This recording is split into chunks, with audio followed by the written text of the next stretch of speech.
Hello students, how are you? Welcome.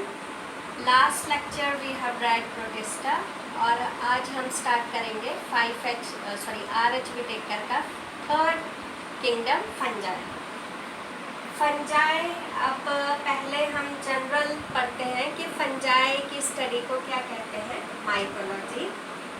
अब ये एक सबसे बड़ा यूनिक किंगडम है जिसमें सभी हिट्रोट्रॉपिक ऑर्गेनिजम्स आते हैं। ये हम थोड़ा सा पहले पढ़ भी चुके हैं कि ये ऑर्गेनिजम्स अपना फूड खुद नहीं प्रिपेयर कर पाते बिकॉज इनमें क्लोरोफिल एब्सेंट होती है। That's why they are known as heterotrophic. इनमें लगभग 100,000 स्पीशीज आते हैं और ये जो किंगडम के ऑर्गेनिजम्स हैं दे show diversity in morphology. Morphology मतलब एक्सटर्नल फैक्टर्स होते हैं। तो जब हम अलग अलग फंजाई को देखेंगे तो सभी का स्ट्रक्चर ऑलमोस्ट आपको डिफरेंट दिखेगा, इसलिए हम डाइवर्सिटी टर्म यूज़ किया है। और इनके अलग अलग हैबिटेट्स होते हैं। ऐसे ये नहीं है कि फ्रेश वाटर में ही प्रेजेंट है या only in marine water. They are present in diverse habitats distributed in almost all the habitats like air, water, soil, or occurs even in the bodies of other animals or plants. They generally grow in warm and humid places. अब अगर fungi की बात करें तो ये saprophytic होते हैं और पैरासिटिक भी होते हैं। सैप्रोफिटिक हमने पिछली अपने लेक्चर्स में पढ़ा था कि जो अपना फूड डेड डिकेइंग ऑर्गेनिज्म से लेते हैं उन्हें कहते हैं सैप्रोफिटिक। और पैरासिटिक जो होस्ट के ऊपर रहते हैं डिपेंडेंट फॉर फूड उन्हें कहते हैं पैरासिटिक। अब कुछ फंजाई जो है वो सिम्बायोट्स की तरह रहते हैं। सिम्बायोटिक मतलब एसोसिएशन होती है विद अदर ऑर्गेनिजम्स। जैसे कुछ जगह पर फंजाई और एल्गे जो है क्लोज एसोसिएशन में रहते हैं। गिव एंड टेक प्रोसेस चलता रहता है, प्रॉफिट दोनों को होता है। एक फूड ले लेगा, दूसरा उसको शेल्टर दे देगा, एक दूसरे को नुकसान नहीं करते। अब जो फंजाई और एल्गे का एसोसिएशन है उन्हें कहते हैं लाइकेंस। और कुछ फंजाई जो है हायर प्लांट्स की रूट्स में रहते हैं उन्हें कहते हैं माइकोरहिज़ा। ये बेटा इम्पॉर्टेंट है, माइकोरहिज़ा आपने इसे लर्न कर लेना है। अब क्या है, हायर प्लांट्स जो होते हैं उनकी रूट्स में फंजाई जाकर रहने लग पड़ती है, बदले में उनसे फूड लेती है, उनको नाइट्रोजन फिक्स करके देती है एंड सो ऑन।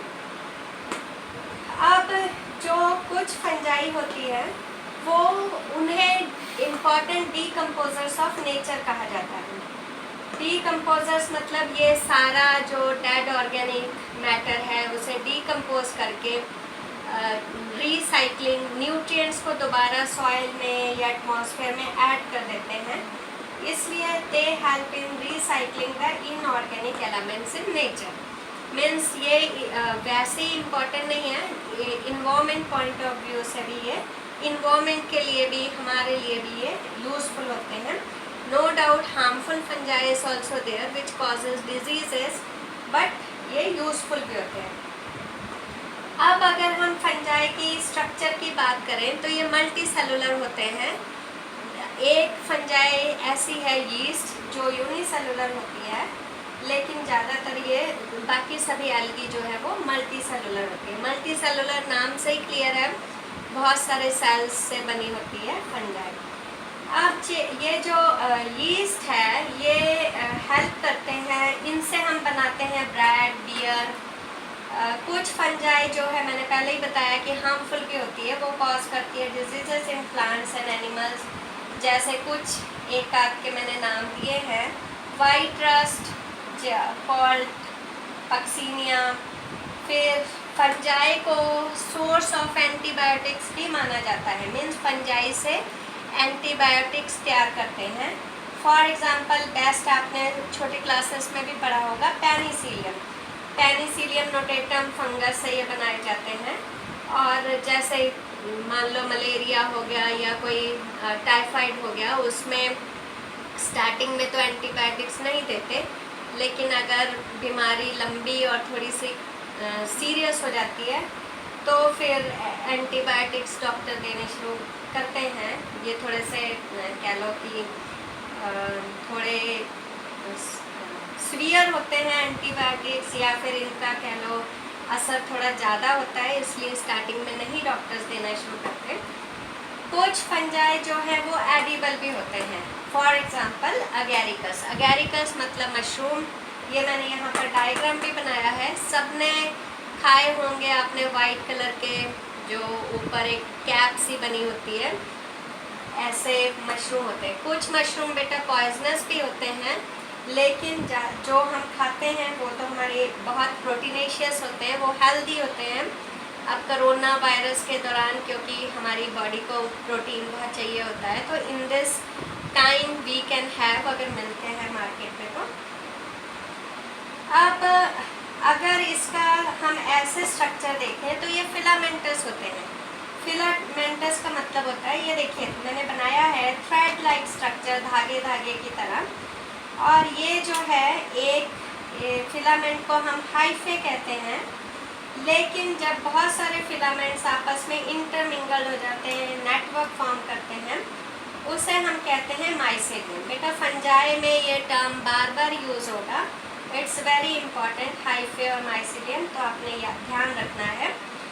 अब अगर हम ये आपने फिंगर देखी अपनी, इसमें देखिए ये सेक्शन बने हुए हैं, कट लगा हुआ है ना, ये लाइन बनी हुई है, तो इस लाइन को हम सेप्टम बोलते हैं। और अगर ये फिंगर प्लेन होती, इसमें लाइन नहीं लगी होती, तो ये ए सेप्टेट होता है। ऐसे ही फंजाई भी क्या है, जहाँ पर ऐसे सेक्शंस बने हुए हैं, लाइंस लगी हुई हैं, मीन्स डिवाइडेड है फिलामेंट इन सेगमेंट्स में, तो उसे कहते हैं सेप्टेट फिलामेंट। और जिनमें ये देखिए प्लेन है, इसमें कोई ऐसे सेगमेंट लाइन नहीं बनी हुई है, तो इन्हें कहते हैं ए सेप्टेट और सिनोसिटिक फिलामेंट। अब सिनोसिटिक, ये अगर हम ऐसे एक हाइफो को देखें तो ये ट्यूब लाइक स्ट्रक्चर भी दिखेगा हमको, जिसमें बहुत सारे ये देखिए न्यूक्लियाई हैं, मल्टी न्यूक्लिएटेड होता है, और इसमें साइटोप्लाज्म भरा होता है। अगर थोड़ा सा ये मॉर्फोलॉजिकल हम इसका डायग्राम देखें तो फिर जो फंजाई की सेल वॉल होती है, ये हमने पीछे पढ़ा भी था जनरल प्रैक्टिस में स्टार्टिंग में, कि इसकी जो सेल वॉल होती है वो काइटिन की बनी होती है, या फिर किन्हीं फंजाई में पॉलीसेक्राइड्स की भी सेल वॉल बनी होती है। इनमें रिजर्व फूड मटेरियल स्टोर्ड होता है in the form of glycogen. पढ़ा है ना, जैसे कार्बोहाइड्रेट, ग्लूकोज हो गया और स्टार्च हो गया, ऐसे ही ग्लाइकोजन जो है इनमें रिजर्व फूड मटेरियल की तरह स्टोर्ड रहता है।